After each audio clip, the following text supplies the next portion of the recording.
कि सबसे पहले हम ये समझेंगे कि परमाणु क्या होता है, अणु क्या होता है, उनके द्रव्यमान क्या होते हैं, इसके बारे में हम बात करेंगे बेटा। उसके बाद हम मोल परिकल्पना के बारे में पढ़ेंगे। ये जो मोल शब्द यहां पर यूज हो रहा है, ये केमिस्ट्री का एक बहुत इंपॉर्टेंट टर्मिनोलॉजी है, एक बहुत इंपॉर्टेंट शब्दावली है। इसका यूट्री में खास करके फिजिकल केमिस्ट्री में बहुत ज्यादा यूज होता हुआ आपको दिखेगा। उसके बाद हम पढ़ेंगे प्रतिशत संगठन, परसेंटेज, जो मॉलिक्यूल्स होते हैं उनके अंदर जो एटम्स होते हैं उनके परसेंटेज के बारे में बात करेंगे। उसके बाद इस चैप्टर में आगे कुछ परिकल्पनाएं जो हैं इस चैप्टर में उसके बारे में बात करेंगे। और इन सब के अलावा भी आपको बहुत सारी चीजें बताई जाएंगी। ये जो 4 पॉइंट आप देख रहे हैं ये इस चैप्टर का मेन हिस्सा है, पर इन सब के अलावा भी आपको और भी चीजें बताई जाएंगी। तो चलिए फिर हम क्लास 11 का पहला चैप्टर शुरू करते हैं बेटा। तो इस चैप्टर में जो सबसे पहला टॉपिक आपके सामने आ रहा है, जो मैं आपको बताने जा रहा हूं, सबसे पहले हम यहां पर शुरुआत करेंगे परमाणविक या आणविक द्रव्यमान के बारे में।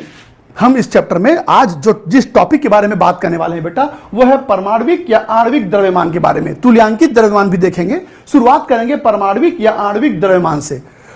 अब आप केमिस्ट्री पढ़ रहे हैं और केमिस्ट्री को समझने के लिए आपको किसी परमाणु को या एटम को समझना पड़ेगा। भाई स्वाभाविक सी बात है, आप केमिस्ट्री पढ़ रहे हैं और केमिस्ट्री का मतलब होता है बेटा मॉलिक्यूल्स, एटम्स, इन्हीं सबको लेकर के आपको आगे बढ़ना पड़ता है।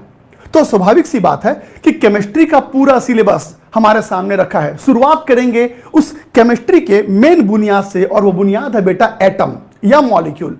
तो सबसे पहले हम ये समझ लेते हैं कि अगर मुझे किसी परमाणु का द्रव्यमान पता करना है या किसी अणु का द्रव्यमान पता करना है, तो बेटा सबसे पहले आपको यह भी तो पता होना चाहिए ना कि परमाणु क्या होता है, अणु क्या होता है। आप क्लास 10 के बाद अभी तुरंत क्लास 11 में आए हैं और मैं हर तरह के बच्चों को साथ लेके चलता हूं। अगर छोटी मोटी बातें जो आपको पहले से मालूम होंगी तो प्लीज थोड़ा सहयोग कीजिएगा, क्योंकि मैं हर एक बच्चे को लेकर चल रहा हूं।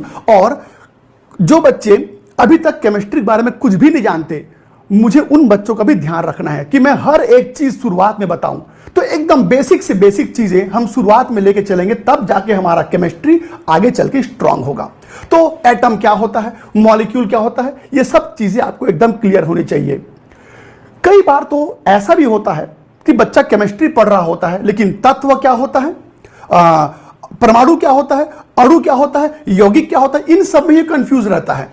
कई बार ऐसा होता है कि हम चौथे चैप्टर में होते हैं, 5वें चैप्टर में होते हैं, पर बच्चे के दिमाग में यही क्लियर नहीं होता कि